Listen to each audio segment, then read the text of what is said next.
اعوذ باللہ من الشیطان الرجیم بسم اللہ الرحمن الرحیم رب اشرح لی صدری ویسر لی امری واحلل عقدۃ من لسانی یفقہوا قولی اللہم صل علی محمد وآل محمد وعجل فرجہم۔ الرسالۃ، رسالہ کہتے ہیں لیٹر کو۔ اس درس میں لیٹر اور خط کے حوالے سے گفتگو ہوگی۔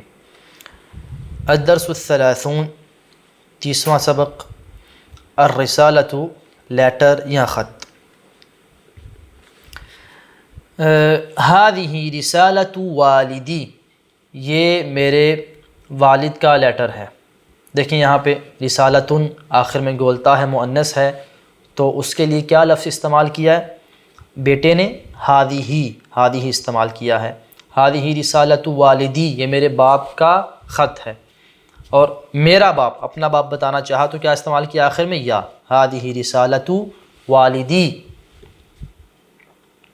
یہاں پہ اگر کوئی کہنا چاہتا ہے یہ میری ماں کا خط ہے تو کیا کہے گا؟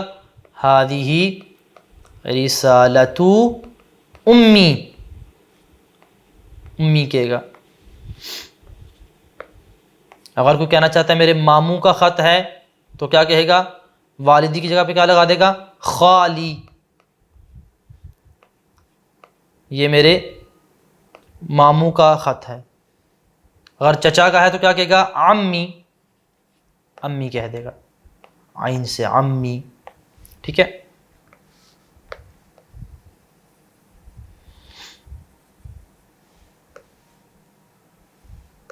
افتح الظرف، میں لفافہ کھولتا ہوں، اور جس میں پیک ہو کے آتا ہے خط، اسے ظرف کہتے ہیں۔ وَأَقْرَأُ الرِّسَالَةَ، اور خط کو پڑھتا ہوں۔ ثُمَّ آخُذُ الْقَلَمَ، آخُذُ، پھر میں پکڑتا ہوں قلم کو، والورق، اور کاغذ کو، وَأَكْتُبُ الْجَوَابَ، اور جواب کو لکھتا ہوں۔ اکتب الرسالۃ الی والدی، میں اپنے باپ کی طرف کیا کرتا ہوں؟ خط لکھتا ہوں۔ وَأَضَعُ الرسالۃ فی الظرف، اور میں خط کو ظرف میں، لفافے میں ڈال دیتا ہوں۔ اضع، رکھنا یا ڈالنا، دونوں معنی میں استعمال ہوتا ہے۔ ثم اغلق الظرف، پھر میں کیا کرتا ہوں؟ اس لفافے کو بند کرتا ہوں۔ اغلق، بند کرنے کے معنی میں ہے۔ وَأَكْتُبُ عَلَيْهِ الْعُنْوَانَ، پھر اس پہ پتہ لکھتا ہوں۔ عنوان کہتے ہیں پتے کو۔ مثال کے طور پہ اگر آپ کسی سے پوچھنا چاہتے ہیں تمہارے گھر کا پتہ کیا ہے، تو آپ کہیں گے ماذا عنوان بیتک، عنوان بیتک۔ ٹھیک ہے۔ یا تمہارے ہوٹل کا پتہ کیا ہے، تو آپ کیا کہیں گے؟ ماذا عنوان فندقک۔ تو پتے کے لیے کیا لفظ استعمال ہوتا ہے، جسے ہم اردو میں پتہ کہتے ہیں، ایڈریس کے لیے کیا لفظ استعمال ہوتا ہے عربی زبان میں؟ لفظ عنوان۔ ثم اضع الرسالۃ فی صندوق البرید، پھر میں خط کو ڈال دیتا ہوں فی صندوق البرید، لیٹر باکس میں۔ صندوق، باکس، برید، لیٹر باکس جو ہوتا ہے اسے صندوق البرید کہتے ہیں۔ صندوق البرید کہتے ہیں لیٹر باکس کو۔ صندوق یعنی باکس، اور برید جو ہے ڈاکیے کے لیے استعمال ہوتا ہے۔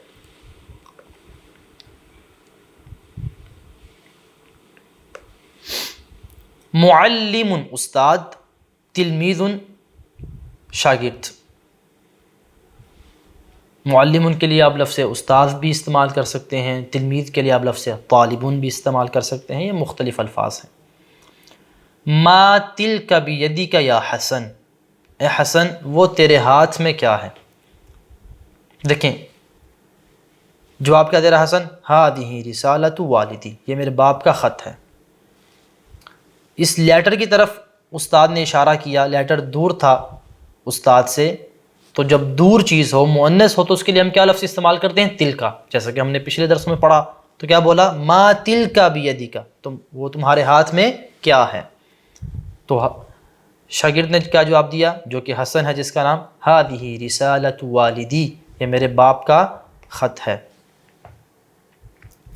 افتح الظرف وقرأ الرسالۃ، معلم کیا کہتا ہے؟ افتح الظرف، لفافے کو کھولو، وقرأ الرسالۃ، اور لیٹر کو پڑھو۔ یہ افتح اور اقرا دونوں کیا ہیں؟ فعل امر حاضر ہیں۔ یہ کیسے بنے ذرا ان کی تھوڑی سی میں وضاحت کرتا ہوں آپ کے لیے۔ یہ افتح الرسالۃ، یہ لفظ افتح جو ہے اصل میں تھا تفتح، کیا تھا؟ تفتح تھا۔ اس سے ہم نے فعل امر حاضر بنانا تھا، شروع سے ہم نے تا کو گرا دیا، آخر میں سکون کر دیا، کیا ہمارے پاس بچا؟ فاتح، فا تا اور ہا۔ فا پہ سکون ہے، تو جب سکون ہو ہم نے بتایا کہ شروع میں ہم حمزہ لے کے آتے ہیں، حمزہ لے آئے، درمیان والے حرف کو دیکھا، درمیان والا حرف ہمارے پاس تا ہے، اس تا کے اوپر پیش نہیں ہے، پیش نہیں ہوگی تو ہم کیا کریں گے؟ زیر دے دیں گے، چاہے زبر ہو، درمیان والے پہ زیر ہو، کچھ بھی حرکت ہو، اگر پیش نہیں ہے تو ہم حمزہ کو زیر دے دیں گے، تو کیا بن جائے گا؟ افتح۔ کیا بن جائے گا؟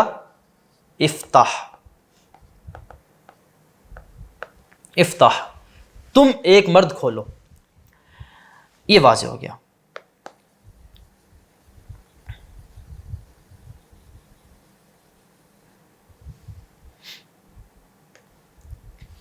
یہاں پہ ہم نے پڑھا ہے افتح الرسالۃ، افتاحی کیوں پڑھ رہے ہیں؟ تو اس کا آپ کو میں فارمولہ ایک بتاتا ہوں۔ عربی زبان میں ایک قاعدہ ہے کہ جب بھی ساکن حرف کو اگلے حرف سے ملانا ہو اور حرکت دینی ہو تو ہم کسرہ دیتے ہیں، زیر دیتے ہیں، جسے آپ زیر کہتے ہیں۔ تو ہا ساکن تھا، اس کو ہم نے آگے را سے ملانا تھا، تو ہم نے کیا کیا؟ اس کے نیچے زیر دے دی۔ جب بھی کسی ساکن کو اگلے سے ملانا ہو تو ہم کیا کرتے ہیں عربی زبان میں؟ اس ساکن کو زیر دے دیتے ہیں۔ تو افتح الرسالۃ، تم لیٹر کو کھولو، وقرأ الرسالۃ، وہ بھی ایسے ہی بنے گا جیسے افتح بنا ہے، اور اقرأ جو ہے وہ تقرأ سے بنے گا۔ اور ایک اور نقطہ آپ کو بتا دوں، یہ جو حمزہ ہم شروع میں لاتے ہیں فعل امر حاضر بناتے ہوئے، جب یہ کلام کے درمیان میں آتا ہے تو یہ گر جاتا ہے، یہ گر جاتا ہے، جیسے کہ آپ ابھی ملاحظہ کریں گے۔ دیکھیں، افتح الظرف، اس لفافے کو کھولو، شروع میں حمزہ ہے اور ہا اس پہ سکون تھا، لیکن چونکہ آگے وائیں جسے ہم کہتے ہیں اس سے ملانا ہے تو ہم نے ہا کے نیچے زیر دے دی، کیا بن گیا؟ افتح الظرف۔ وقرأ الرسالۃ، یہ وقرأ یہ اصل میں کیا تھا؟ اقرا تھا، کلام کے درمیان میں آ رہا ہے تو یہ حمزہ گر جائے گا۔ تو جو فعل امر حاضر کا حمزہ ہوتا ہے کلام کے درمیان میں گر جاتا ہے، واؤ سے پہلے تو وہ گر گیا، وقرأ الرسالۃ۔ یہ جو وقرأ الرسالۃ ہے، اس پہ جو حمزہ ہے یہاں پہ یہ ساکن تھا، اس سے آگے ملانا تھا را کے ساتھ، تو ہم نے کسرہ دے دیا۔ افتح الظرف، لفافے کو کھولو، وقرأ الرسالۃ، اور کیا کرو؟ لیٹر کو پڑھو۔ کیا جواب دیتا ہے؟ افتح الظرف واقرأ الرسالۃ، میں لفافے کو کھولتا ہوں اور رسالہ پڑھتا ہوں۔ ماذا یکتب والدک، تمہارا باپ کیا لکھتا ہے؟ یعنی تمہارے باپ نے کیا لکھا تمہیں خط میں؟ کہتا ہے والدی یکتب، میرا باپ لکھتا ہے انا بخیر وادعو لک، کہ میں خیر و عافیت سے ہوں، وادعو لک، اور تمہارے لیے دعا گو ہوں۔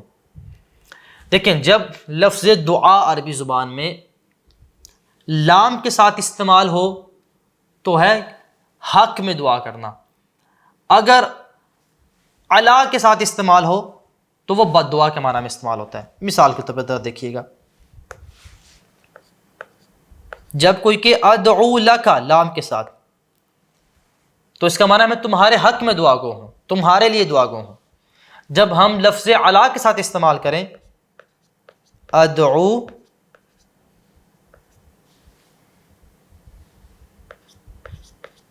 علیکا، لفظ علا کو آپ استعمال کریں تو اس ٹائم اس کا معنی ہوگا میں تمہارے لیے بد دعا کروں گا، اس کا معنی دعا نہیں ہوگا، پھر بد دعا کے معنی میں ہو جائے گا۔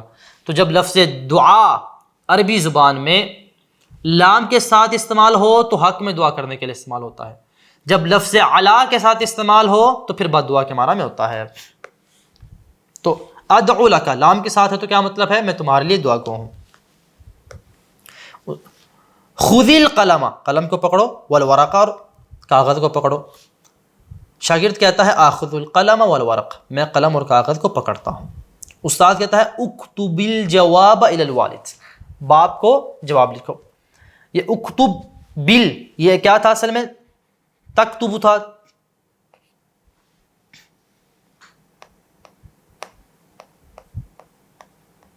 تم لکھتے ہو.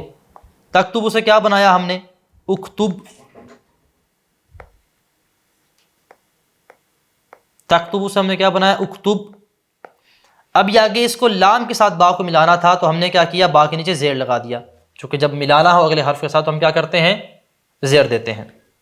اکتب الجواب الی الوالد، تم باپ کی طرف کیا لکھو؟ جواب لکھو.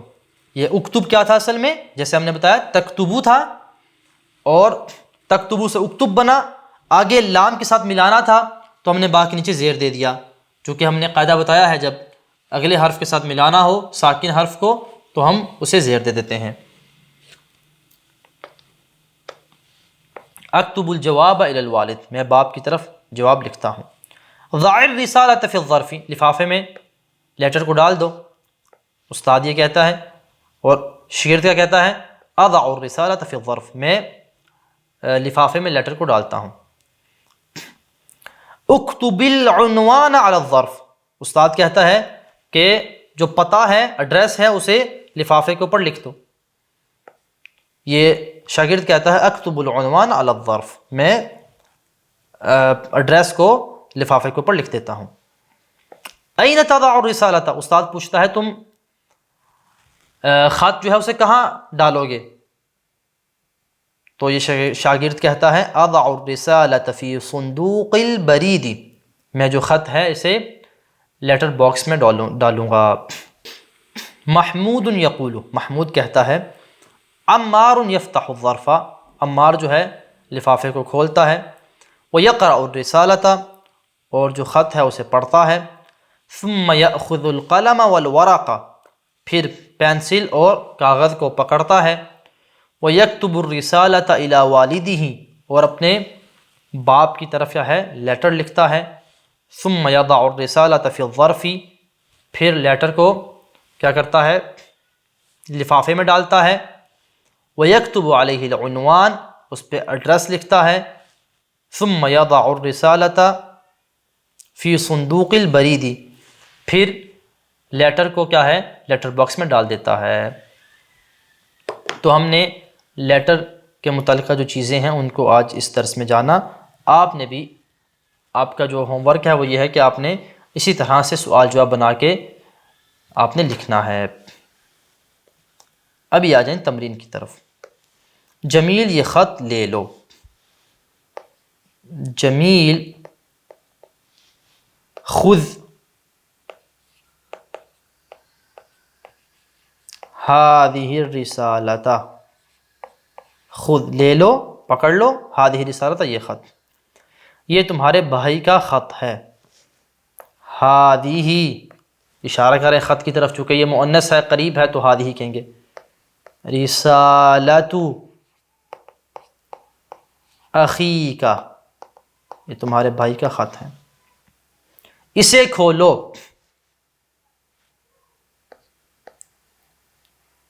افتح ہا، اس خط کو کھولو.